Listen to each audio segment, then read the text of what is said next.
आप हैं निष्कर्ष भारत के साथ और मैं हूं मनोज चतुर्वेदी। देखिए, आज रुपौली विधानसभा जो पूर्णिया लोकसभा के अंदर आता है, उसके विधानसभा का जो उपचुनाव हुआ वहां गिनती शुरू हो गई है और जैसे जैसे गिनती आगे बढ़ेगी और उसके परिणाम आएंगे, हम अपने निष्कर्ष भारत के दर्शकों तक लेके आएंगे।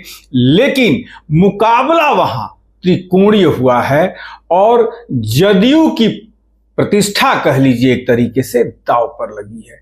क्या है अंदर की पूरी कहानी और मुकाबला क्यों त्रिकोणीय हो गया, आपको बताते हैं। बिहार के पूर्णिया जिले की रुपौली विधानसभा सीट पर उपचुनाव का रिजल्ट कुछ देर के बाद आना शुरू हो जाएगा। इस सीट पर त्रिकोणीय मुकाबले के आसार नजर आ रहे हैं। वोटों की गिनती सुबह 8 बजे शुरू हो गई है। रुपौली सीट से राष्ट्रीय जनता दल से बीमा भारती, जनता दल यूनाइटेड जदयू से कलाधर मंडल और निर्दलीय शंकर सिंह के बीच कांटे की टक्कर देखने को मिल रही है। हालांकि सभी की निगाहें एनडीए प्रत्याशी कलाधर मंडल और महागठबंधन यानी इंडिया अलायंस की बीमा भारती पर टिकी हुई है। बीमा भारती के जेडीयू से आरजेडी में जाकर पाला बदलने से यह सीट खाली हुई थी।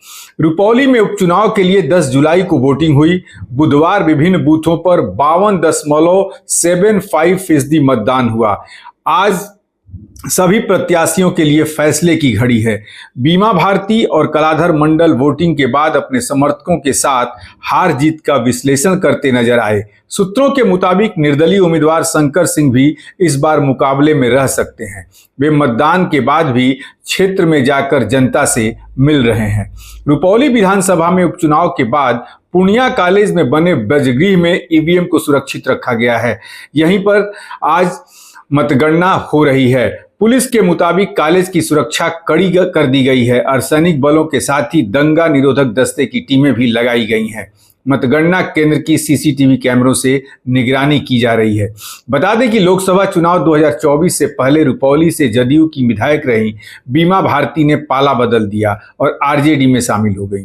बीमा भारती ने बाद में आरजेडी के टिकट पर पूर्णिया लोकसभा से चुनाव लड़ा, लेकिन हार का सामना करना पड़ा। उनके पाला बदलने से खाली हुई रुपौली सीट पर उपचुनाव हो रहा है।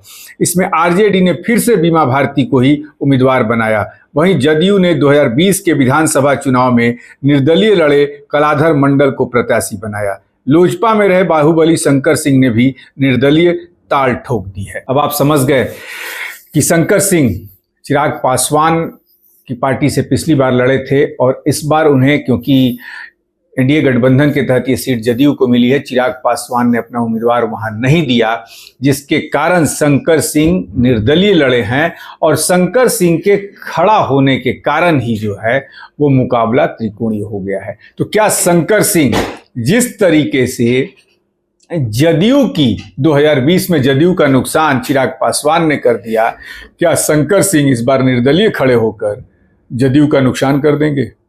इस पर भी हमारी नजर रहेगी।